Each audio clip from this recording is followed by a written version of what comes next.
Tu as l'habitude de lutter, Alice. Personne ne te regarde. 2 ans dans une prison à sécurité minimale ne te tueront pas. Nous te paierons à ta sortie. Mon père a fait glisser le dossier sur son bureau comme s'il commandait un déjeuner, et non comme s'il exigeait que j'aille en prison. Le dossier était épais, rempli de documents sur la fraude fiscale et le détournement de fonds, des crimes que ma sœur Béatrice avait commis. Béatrice était assise sur le canapé, versant de fausses larmes dans un mouchoir, pendant que ma mère lui tapotait le dos. Ils avaient besoin de quelqu'un pour porter le chapeau afin que Béatrice puisse toujours épouser un membre de la riche famille Sterling le mois prochain. Et cette personne, c'était moi. Je n'ai pas crié. Je ne me suis pas débattu. J'ai pris le dossier, laissant mes mains trembler juste assez pour leur faire croire que j'étais brisé. J'ai besoin de 24 heures, ai-je murmuré, pour réfléchir. Mon père a hoché la tête, satisfait. Il pensait regarder une fille effrayée. Il ne réalisait pas qu'il regardait la personne qui était sur le point de lui prendre tout ce qu'il possédait. Avez-vous déjà réalisé que votre famille vous mettrait le feu juste pour garder leurs favoris au chaud? Dites-moi que je ne suis pas la seule dans les commentaires. Je me suis éloigné en voiture de la maison de mes parents, mes mains agrippant le volant si fort que mes jointures sont devenues blanches. Je ne suis pas rentré directement chez moi. Je me suis garé 2 rues plus loin, j'ai coupé le moteur et j'ai simplement respiré pour comprendre pourquoi il m'avait choisi comme sacrifice. Il faut comprendre l'économie de ma famille. Pendant 26 ans, j'ai été la pièce de rechange, le générateur de secours que l'on garde au sous-sol et que l'on ignore jusqu'à ce que le courant soit coupé. Pendant que j'étais assise dans mon studio glacial de 37 mètres carrés, mangeant des nouilles instantanées et étudiant pour ma certification sous une couverture pour économiser sur le chauffage, Béatrice vivait une vie qui n'existait pas mathématiquement. Je me souviens d'avoir parcouru Instagram l'hiver dernier. Il y avait Béatrice se taguant dans une retraite bien-être 5 étoiles à Bali. Voyage de recherche pour l'entreprise, disait la légende. Je savais pertinemment que son entreprise, une société de conseil de niche, n'avait aucun client, mais mes parents ont aimé la photo. Ma mère a commenté, si fière de ma visionnaire. Ils ont financé ce voyage. Ils ont financé l'Audi qu'elle a accidenté 3 mois plus tard. Ils ont financé le loft en centre-ville qu'elle louait à un ami.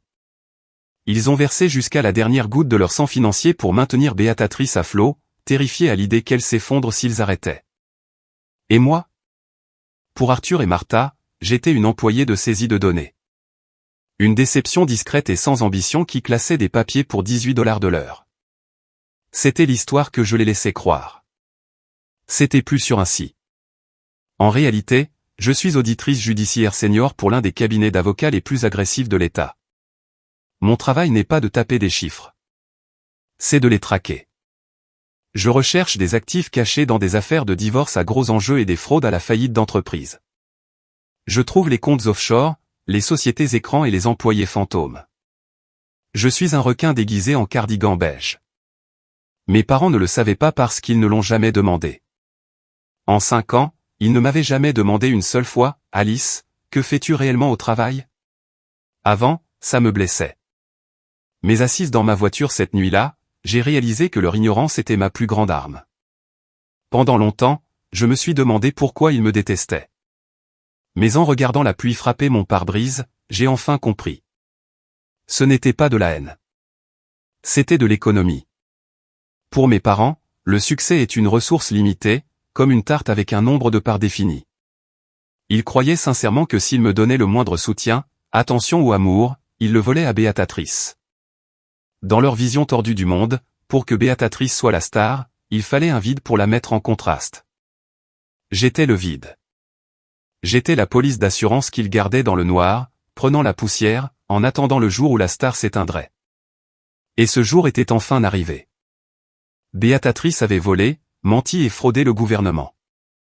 La star était en train de tomber. Alors, ils sont allés au sous-sol, m'ont dépoussiéré et m'ont dit que c'était mon tour de servir à quelque chose. Ils voulaient que je me jette dans le feu pour qu'elle ne se brûle pas. Ils me croyaient faible parce que j'étais silencieuse. Ils ne réalisaient pas que pendant qu'ils construisaient un château de cartes pour ma sœur, j'apprenais comment le faire s'écrouler d'un souffle. J'ai démarré la voiture. Je n'allais pas rentrer à la maison pour pleurer. J'allais travailler. Je me suis garé sur le parking vide d'un restaurant ouvert 24h24. L'enseigne au néon bourdonnait au-dessus de ma tête comme un insecte mourant. Je ne suis pas entré. Je ne voulais pas de café. Je voulais la vérité. J'ai sorti mon ordinateur portable de mon sac. Mes mains tremblaient encore, une réplique physique de l'adrénaline du bureau de mon père.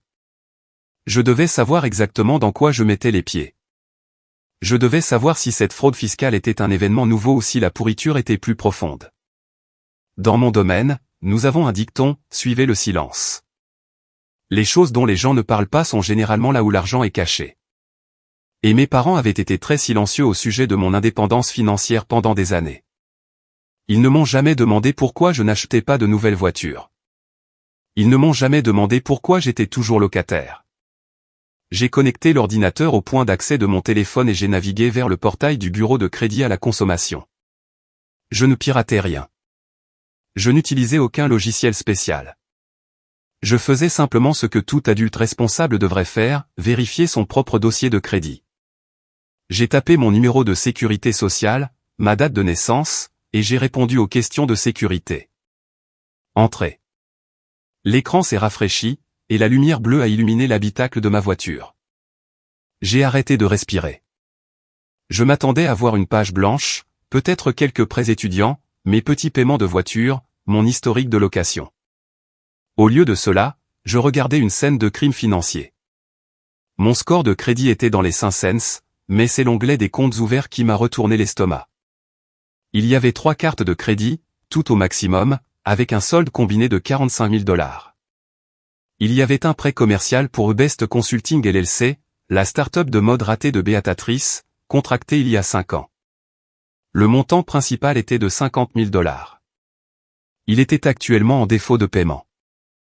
J'ai cliqué sur les informations de contact associées au compte. Je devais en être sûr. Je devais le voir noir sur blanc. Et c'était là, l'adresse email de récupération pour chaque compte frauduleux, arthur.whitford@gmail.com. Je me suis adossé contre l'appui-tête. L'air a quitté mes poumons dans un souffle. Ils ne m'avaient pas seulement demandé de porter le chapeau ce soir. Ils avaient usurpé mon identité il y a 5 ans, quand j'avais 21 ans, que je luttais pour payer mes manuels de comptabilité judiciaire et que je mangeais du pain grillé pour le dîner. Mon père utilisait mon nom pour financer les projets vaniteux de Béatrice. Quand il me disait qu'il ne pouvait pas m'aider avec le loyer, il ruinait activement mon crédit pour la maintenir à flot. La prise de conscience m'a submergé, froide et absolue. Je n'étais pas une fille pour eux. Je n'étais même pas une personne. J'étais une ressource, une ligne de crédit à maximiser et à jeter. Ils me noyaient depuis des années pour qu'elles puissent garder la tête hors de l'eau. J'ai regardé mes mains. Elles avaient cessé de trembler. Étrange, n'est-ce pas? On pense que découvrir que ses parents sont des criminels qui vous ont trahi vous briserait. On pense qu'on pleurerait. Mais je n'ai pas pleuré. Les larmes se sont évaporées, remplacées par une clarté si vive qu'elle ressemblait au fil d'un couteau. Le lien émotionnel auquel je m'étais accroché, cet espoir enfantin et désespéré que si je me sacrifiais assez, il finirait par m'aimer, s'est rompu. Il avait disparu. Je me sentais plus légère. Je me sentais dangereuse. Je n'étais plus la fille effrayée dans le bureau. J'étais l'auditrice, et je venais de trouver l'anomalie qui allait faire tomber toute l'entreprise. J'ai fermé l'ordinateur portable. Je ne suis pas rentré dormir. J'avais du travail à faire. S'ils voulaient que je sois propriétaire de leur crime, très bien. J'allais être propriétaire de tout le reste aussi. Je suis allé au bureau tôt, pas mon vrai bureau. Je ne pouvais pas risquer que quelqu'un me voie sur le serveur de l'entreprise en train de faire des recherches personnelles. Je suis allé dans ma salle de guerre, un espace de coworking ouvert 24h24 que j'utilisais pour des consultations en freelance. Je n'ai pas dormi. J'ai audité. J'ai récupéré les documents de Best Consulting, l'entreprise liée au prêt en défaut à mon nom. Parce que mon numéro de sécurité sociale était listé comme garant, j'avais un accès légal à l'historique du compte. J'ai téléchargé 5 ans de relevés et j'ai commencé à construire l'organigramme. Ce n'était pas seulement de l'incompétence. C'était du pillage. Béatrice avait levé 250 000 $ auprès d'investisseurs providentiels, principalement des amis de la famille Sterling, en promettant une application de mode révolutionnaire qui n'existait pas. L'argent est arrivé sur le compte de l'entreprise et a immédiatement rebondi ailleurs. J'ai tracé les transferts, 10 000 $ à une agence de voyage de luxe, 5 000 à un concessionnaire Porsche, 15 000 à un entrepreneur pour des rénovations de bureaux qui, après une rapide vérification croisée avec les registres de propriété, se sont avérés être l'adresse de la maison de mes parents. Ils ne se contentaient pas de couvrir les erreurs de Béatatrice. Ils étaient sur la liste de paie. Arthur prélevait sa part sur la fraude de sa fille pour payer ses cotisations de country club et ses cigares de luxe. Ils formaient un écosystème fermé de cupidité, se nourrissant les uns des autres et utilisant mon score de crédit comme engrais. Je me suis adossé, fixant l'écran lumineux. Le soleil se levait, peignant la ville d'une lumière grise. La partie juridique de mon cerveau savait que j'avais des ennuis. Si j'allais au FBI maintenant, la trace écrite serait confuse. Mon nom était sur les prêts.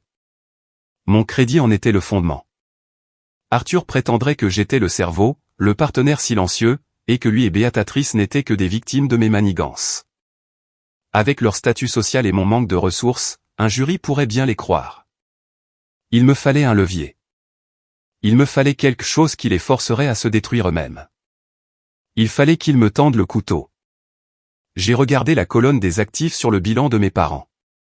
Elle était courte. Ils avaient vidé leur compte de retraite. Ils avaient maximisé leur propre carte de crédit. La seule chose qui leur restait, la seule chose de réelle valeur, était la maison, une superbe maison coloniale de 4 chambres dans le quartier historique, estimée à 1,5 million de $.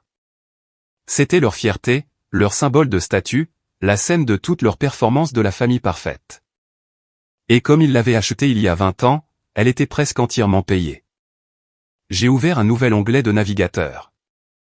Je n'allais pas les dénoncer. Pas encore. J'allais les liquider. Je suis allé sur le site du secrétaire d'État du Wyoming. Le Wyoming est spécial. C'est l'un des rares États qui autorise la création d'une LLC complètement anonyme. Vous n'avez pas à lister les membres. Vous n'avez pas à lister les gérants.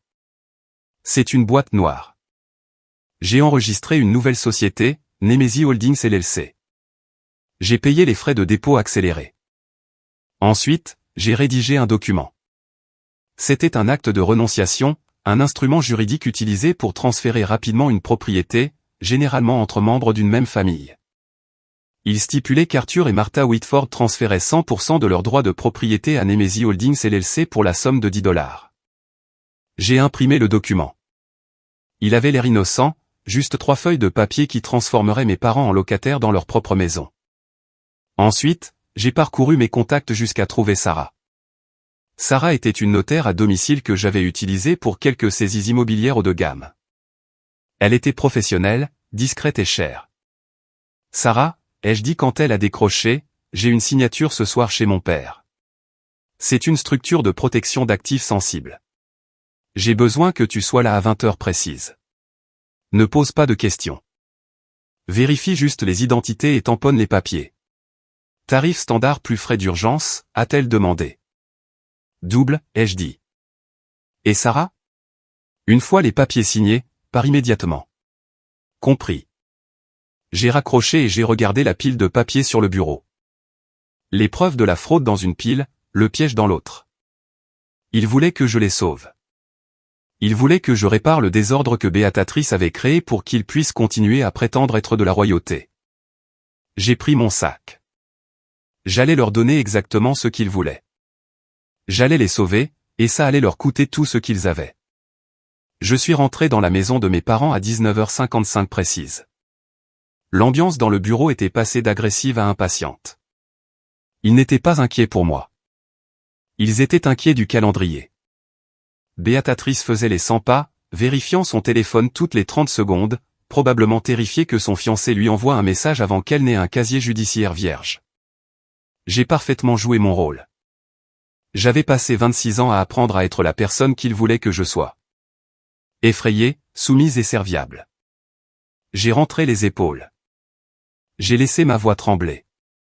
Je le ferai, ai-je dit en regardant le sol. Je porterai le chapeau. Martha a laissé échapper un souffle qui ressemblait à un sifflement de soulagement. Bien. Nous savions que tu ferais ce qu'il faut. Mais, j'ai levé la tête, écarquillant les yeux de panique, il y a un problème. J'ai parlé à un ami avocat, juste de manière hypothétique. Les yeux d'Arthur se sont rétrécis. Quel problème? Les directives de détermination de la peine, ai-je menti? Le mensonge avait un goût sucré. Comme le montant de la fraude dépasse 200 000 $, les fédéraux ne cherchent pas seulement une peine de prison. Ils cherchent un dédommagement. Ils saisissent les actifs liés aux bénéficiaires de la fraude. J'ai pointé un doigt tremblant vers Béatrice, puis vers la pièce autour de nous. Ils retracent l'argent. Ils savent qu'il a payé des rénovations ici. Si je plaide coupable, ils viendront chercher cette maison, papa. Ils la saisiront pour rembourser les investisseurs. La couleur a quitté le visage d'Arthur. La maison était son idole. Il l'aimait plus que ses enfants. Probablement plus que sa femme. Ils ne peuvent pas faire ça, a-t-il balbutié. Ils le peuvent, ai-je insisté. Sauf si on la cache. Ce soir. J'ai sorti le dossier de mon sac. Mes mains étaient stables maintenant, mais ils ne l'ont pas remarqué. Ils étaient trop occupés à regarder la solution que je leur offrais. J'ai fait rédiger ça. C'est une stratégie de protection d'actifs. Nous transférons l'acte de propriété immédiatement à une société holding anonyme. Nemesis Holdings LLC. Si la maison n'est pas à votre nom quand l'enquête commencera, ils ne pourront pas la geler. C'est une fiducie sans droit de regard. Arthur a arraché les papiers. Il les a parcourus avec l'intensité désespérée d'un homme qui voit sa vie défiler devant ses yeux. Il s'est arrêté à la page de signature. Attends, a-t-il grogné. Ceci te désigne comme unique membre gérant. Mon nom n'est pas sur la propriété. C'était le moment crucial, le tournant. Si je flanchais, je perdais. C'est exactement pour ça que ça doit être moi, ai-je plaidé. Si votre nom est sur quoi que ce soit, le FBI le trouvera instantanément. Je suis l'homme de paille. Je détiens l'actif jusqu'à ce que la pression retombe. Vous pouvez me forcer à vous le rétrocéder quand vous le voudrez. Je fais toujours ce que vous demandez. Il n'a pas vu une menace, seulement la fille sacrifiable. Il a ri, a attrapé son stylo et a signé. J'ai envoyé un SMS à Sarah. Elle est arrivée en quelques secondes, a tamponné l'acte de renonciation et est partie avec une enveloppe d'argent liquide intraçable. Quand sa voiture a disparu au bout de l'allée, la pièce s'est détendue. La panique s'est évaporée en arrogance. Tu as été utile pour une fois, a ricané mon père. Ma mère a versé du vin comme si elle ne venait pas de commettre une fraude. Arrête de pleurer. Tu connais ta place, a-t-elle dit froidement. Béatrice est la fleur. Toi, tu es la terre. Ton travail, c'est de t'enterrer pour qu'elle puisse s'épanouir. Va à la police demain. Nous avons un mariage à organiser. Ce mot, terre, a mis fin à tout. J'ai arrêté de pleurer, j'ai posé mon téléphone sur le bureau et je leur ai montré le minuteur de l'enregistrement, toujours en marche. Je ne vais pas à la police, ai-je dit calmement. Et Béatrice non plus. Ils m'ont dévisagé pendant que j'expliquais la vérité. La maison appartenait désormais à Nemesis Holdings, et je possédais Nemesis Holdings. Mon père s'est jeté en avant, puis s'est figé quand j'ai mentionné qu'il avait lui aussi les mains sales. L'enregistrement avait capturé leur aveu de fraude. Me poursuivre en justice signifierait avouer un crime. Il s'est effondré. Vous avez 7 jours pour quitter ma propriété, ai-je dit. Manquez l'échéance, et cet enregistrement ira au FBI et à la famille Sterling. 3 mois plus tard, j'étais assise dans le bureau que je possédais maintenant. Mes parents étaient ruinés. Le mariage de ma sœur était annulé. Leur réputation était détruite. Ils avaient raison sur une chose. Les fleurs ont besoin de terre. Ils ont juste oublié que la terre possède le sol. Et maintenant, moi aussi.